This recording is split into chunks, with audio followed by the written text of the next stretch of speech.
Avez-vous déjà pensé à ce qui pourrait arriver lors d'un simple trajet en Uber après une fête? Lors d'une nuit vibrante à Marseille, Camille voulait juste rentrer chez elle. Quand elle est montée dans la berline noire conduite par le sympathique Jean-Luc, elle n'imaginait pas le danger qui l'attendait. Mais quelque chose clochait.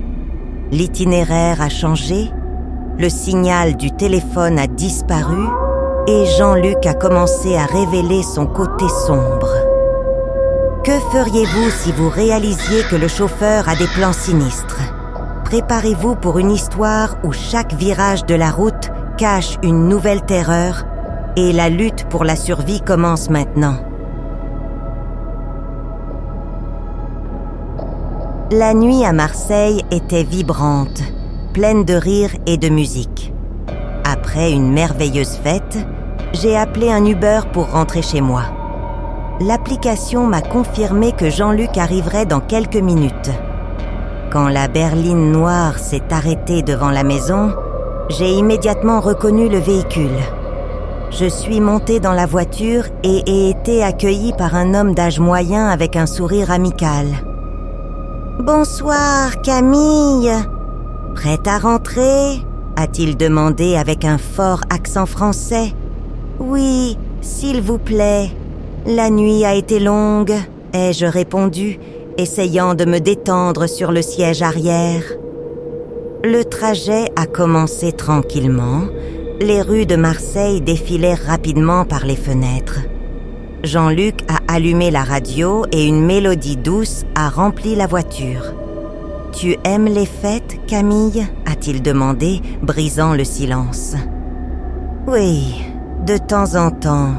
C'est agréable de sortir et de s'amuser, » ai-je répondu, trouvant la question un peu personnelle, mais sans m'en soucier. « Je comprends. Marseille est parfaite pour ça. J'ai eu beaucoup de passagers revenant de fête, » a-t-il commenté avec un ton énigmatique. La conversation a commencé à me déranger et j'ai remarqué que nous prenions un chemin différent de l'habituel. « Jean-Luc, ce n'est pas l'itinéraire que l'application suggère habituellement, » ai-je commenté, essayant de garder ma voix calme. « Ah oui, mais cette route est plus rapide. Elle évite les embouteillages, » a-t-il répondu avec un sourire qui maintenant me semblait étrange. J'ai décidé d'envoyer un message à mon ami, mais il n'y avait pas de signal. C'était inhabituel dans cette partie de la ville. C'est étrange. Je n'ai pas de signal ici, ai-je commenté, plus pour moi-même que pour lui. Ces téléphones modernes, ils nous laissent toujours tomber quand on en a le plus besoin. Il a ri, mais il y avait quelque chose dans son rire qui m'a fait frissonner. L'atmosphère dans la voiture a commencé à changer. Tu sais, Camille, j'ai ramené beaucoup de gens chez eux.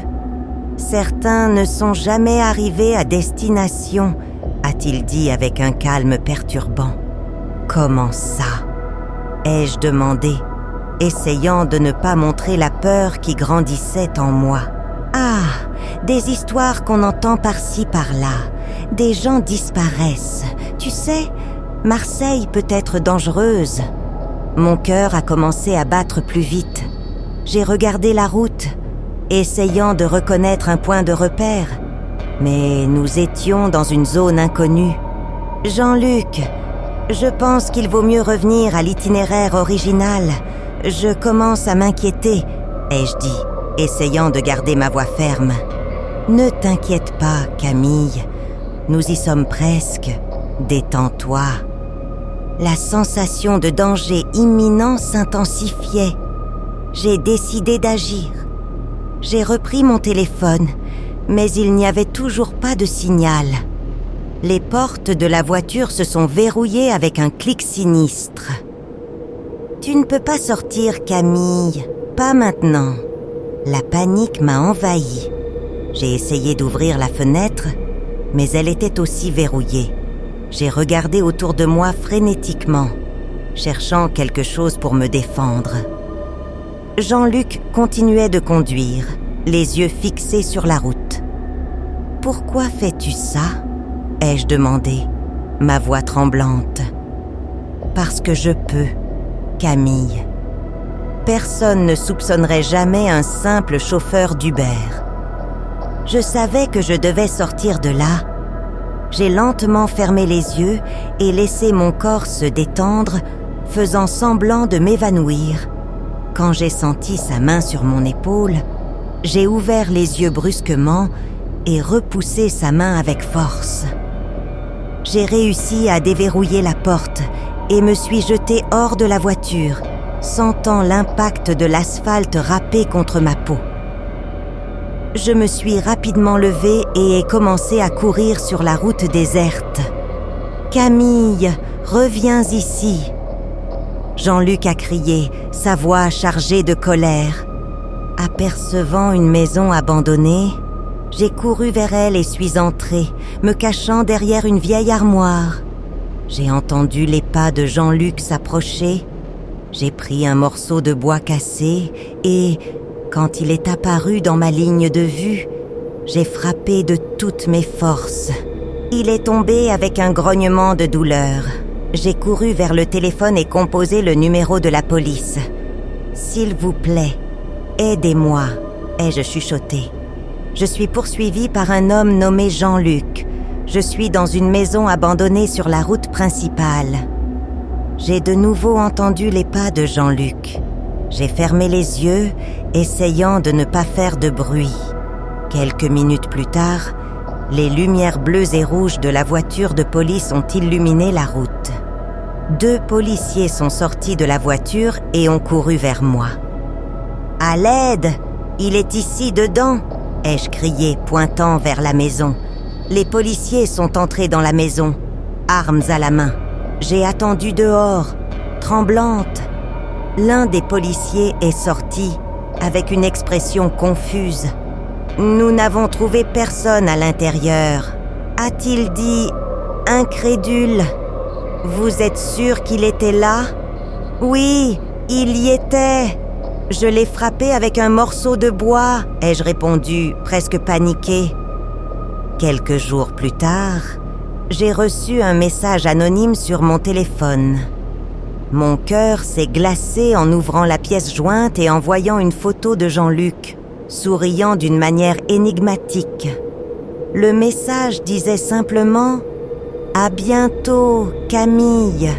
Mon corps entier a tremblé. Jean-Luc était toujours en liberté. Malgré toute l'angoisse, je savais que je devais rester forte. La police était à sa recherche, et je ne pouvais pas laisser la peur me paralyser. Ma vie ne serait plus jamais la même, mais j'étais déterminée à me battre et à faire en sorte qu'il ne fasse plus de victimes.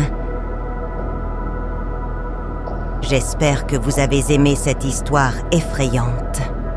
Si c'est le cas, abonnez-vous à la chaîne L'Antre de la Peur pour ne manquer aucune histoire d'horreur. Nous publions de nouvelles vidéos tous les jours. Alors cliquez sur le bouton d'abonnement et activez les notifications pour être le premier à les regarder. Et si vous voulez plus de frissons dès maintenant, ne manquez pas notre dernière vidéo.